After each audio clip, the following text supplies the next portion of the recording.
This video will explain how automatic volume regulation works, and how to enable and disable it in the Waved application.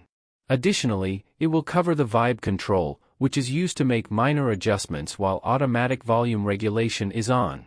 When automatic volume regulation is enabled for an audio zone, Waved continuously adjusts the music volume based on ambient noise recorded by sensors.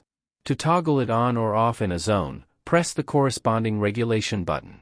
When enabled, the volume slider disappears and the vibe control appears. This control is used to change the balance between music and ambient noise. Drag the handle to emphasize either music or ambient noise. Both the music icon and the people icon next to the vibe control can be clicked to move the vibe handle one step.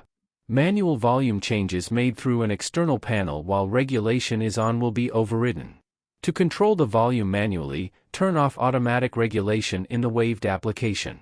For venues with multiple audio zones, automatic volume regulation can be toggled for the entire group by pressing the group's regulation button.